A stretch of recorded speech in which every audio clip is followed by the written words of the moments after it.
کام تو چھوٹا سا ہے، میرے لیے تو الگ شامیانہ ہے. مردوں کے ساتھ بیٹھ کے ڈیسیجن میکنگ پہ بات کرنا، پالیسی پہ بات کرنا تو میرا کام ہی نہیں ہے.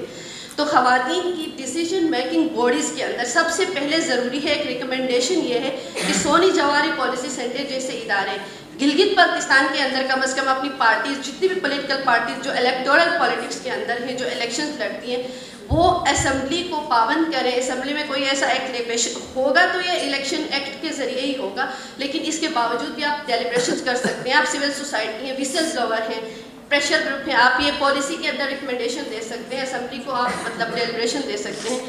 کم از کم گلگت بلتستان کے اندر جو پولیٹیکل پارٹیز ہیں ان کو پابند کیا جائے کہ 15%، 20%، 25% جنرل سیٹوں کی ٹکٹیں جو ہے وہ خواتین کو دی جائیں. نیشنل لیول پہ تو یہ ایک بہت بڑی ڈیبیٹ ہے جس کے اوپر بڑے بڑے ادارے کام کر رہے ہیں. فافن نے بہت مشکل ڈیلیبریشنز یہ بیٹھی ہیں صدر یہاں پہ، بہت تھورو ڈیلیبریشنز کرنے کے بعد 2017 کا جو الیکشن امینڈمنٹ ایکٹ ہے اس میں 5% جنرل سیٹوں کا ٹکٹس ایوارڈ کرنے کے لیے پولیٹیکل پارٹیز کو پابند بنایا تھا. اس کے باوجود بھی پولیٹیکل پارٹیز کیا کرتی ہیں، چاہے وہ کوئی بھی پولیٹیکل پارٹی ہو، کیونکہ یہ اکیڈیمک ڈیبیٹ ہے، وہ یہ کرتی ہیں کہ وہ دیکھتی ہیں کہ کہیں پہ مجبوری ہے، ایسی جگہ پہ ہمارا مرد موجود نہیں ہے، اسٹرانگ کینڈیڈیٹ نہیں ہے، تو ہم ادھر سے ہمارا الیکشن ایکٹ جو ہے ہم پہ لاگو ہونے والا اس کی زد میں بھی ہم نہیں آئیں گے اور ہمارا کوٹا بھی پورا ہو جائے گا، تو ہم سیریمونیل اور ٹوکن لیڈرشپ کے طور پہ خواتین کو لیتی ہیں. وہ چاہتے ہیں کہ خواتین ہیں تو ڈمیز بن کے آئیں، ہم جو بات کریں وہی کریں. بلوچستان اسمبلی کی جو ریزرو سیٹس کی خواتین تھیں ممبرز، انہوں نے دھرنا دیا ہوا تھا اسپیکر اسمبلی، بلوچستان اسمبلی کے اسپیکر ڈائس کے آگے. پچھلے سال کی بات ہے، میں نے خود دیکھا ہے. اور وہ اکراس دا بورڈ ساری پارٹیز کی خواتین تھیں، رولنگ پارٹی بھی اور اپوزیشن پارٹی، سب نے دھرنا دیا تھا کہ ہمارے ساتھ ڈسکرمنیشن ہوتی ہے اسمبلی کے اندر، ہمیں اس طرح سے فنڈز نہیں دیے جاتے، ہماری بات نہیں سنی جاتی. تو پولیٹیکل پارٹیز کے اندر جو ریزرو سیٹوں کا یا کوٹے کا میکنزم ہے، اس کی وجہ سے خواتین کی مین اسٹریمنگ نہیں ہو رہی بلکہ استحصال کا سبب بن رہی ہیں. حالانکہ ہم خود اس کے مجھے نامینیٹ کیا تھا جب پارٹی نے، اگر پیپلز پارٹی الیکشن جیت جاتی تو میں اسمبلی کی ممبر ہوتی اور ہو سکتا منسٹر بھی ہوتی، لیکن میں اس چیز کو اس لیے ڈسکریج کر رہی ہوں کیونکہ یہ مین اسٹریمنگ، خواتین کی مین اسٹریمنگ نہیں ہو رہی. جس ٹارگٹ کے تحت کانسٹیٹیوشن آف پاکستان میں یہ چیز دیا گیا تھا وہ ٹارگٹ پورا نہیں ہو رہا. یہ اور بھی زیادہ تمیز پیدا کرنے اور مردوں کو اپنے کنٹرول میں رکھ کے خواتین کو وہی بات کہلوانے والے خواتین جو وہ سننا چاہتے ہیں. تو ایسے کام کے لیے مین اسٹریمنگ نہیں ہے، اس طرح سے نہیں ہوگا. کم از کم گلگت بلتستان کی حد تک خواتین کو جنرل سیٹوں پہ مین اسٹریمنگ ان کی تب ہوگی جب جنرل سیٹوں پہ خواتین الیکشن لڑیں گی، اور وہ تب بنے گا جب ہمارے جو جن حضرات کے دیکھیں میسکولینٹی آف پاور ہے، جیسے اب ہم اس کو میسکولینٹی آف پاور کہتے ہیں. جب پاور کا نام لیتے ہیں، حکومت کا نام لیتے ہیں، پالیسی سازی کا نام لیتے ہیں، تو الٹیمیٹلی ایک ذہن میں آتا ہے کہ ایک کلف لگے ہوئے کپڑوں والا کاٹن کے سوٹ پہن کے چودھری ٹائپ مرد ہوگا اور یہی منسٹر بن سکتا ہے، وہی چیف منسٹر بن سکتا ہے، وہی پالیسی بنا سکتا ہے. ایسا نہیں ہوتا.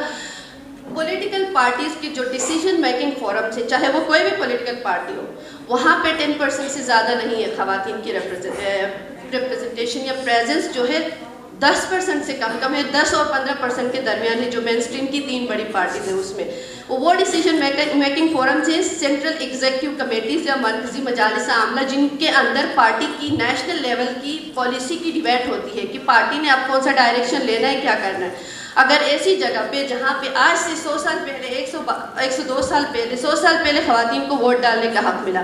پاکستان ہے سگنیٹری سیڈو کا بھی، جس میں خواتین کے خلاف elimination of all kinds of discrimination against women, Pakistan signatory ہے اس کا، انٹرنیشنل ٹریٹیز کا سگنیٹری ہے. یہ جو ایڈلٹ سفریج ہے اس کا سگنیٹری ہے پاکستان، جس کے اندر ہر عورت کو، ہر بچے، ہر مرد کو، ہر جینڈر کو 18 سال اور اس کے اوپر ہر بندے کو ووٹ دینے کا اور سیاسی عمل کا حصہ بننے کا حق دیا گیا ہے. اس سب کے سگنیٹری ہوتے ہوئے بھی 102 سال پہلے خواتین کو ووٹ ڈالنے کا حق دیا گیا، اور آج 100 سال بعد بھی گلوبل لیول پہ خواتین کی لیڈرشپ جو پریزنس ہے وہ 24% ہے.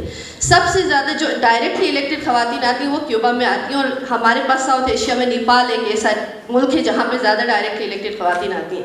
باقی پاکستان ہو گیا اور بھی جگہ یہاں پہ پریویلیج بیک گراؤنڈز کی خواتین آتی ہیں. جیسے ہم کہیں گے کہ اگر ذوالفقار علی بھٹو صاحب کی بیٹی الیکشن لڑتی ہے اور وہ 10 سیٹیں بھی جیتتی ہے تو وہ ایک پولیٹیکل مین اسٹریمنگ پروسیس کا حصہ ہے، انسپریشن ہے.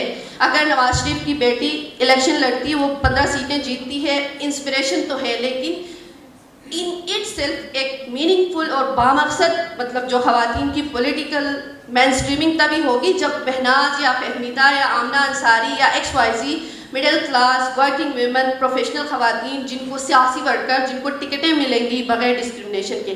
اور جو سب سے بڑی چیزیں ہیں کہ یہاں پہ ٹکٹس نہ ملنے خواتین کو پالیٹکس کے اندر ایکسیپٹ نہ کرنے کی سب سے بڑی وجہ یہ ہے کہ جو طاقت کا جو کانسیپٹ ہے میسکلینٹی آف پاور ہے کہ طاقت جو ہے ایک مردانہ ایک کانسیپٹ ہے, مردوں سے ریلیٹڈ کوئی چیز ہے.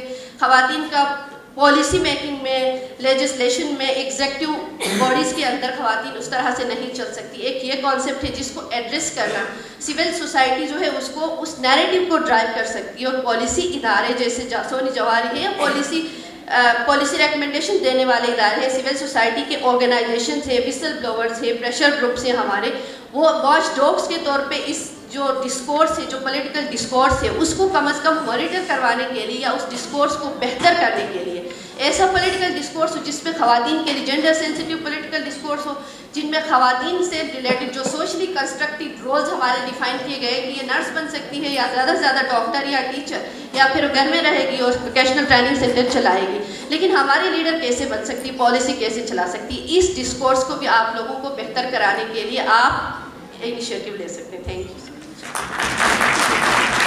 تھینک یو سو مچ فہمیدہ صاحبہ. آپ نے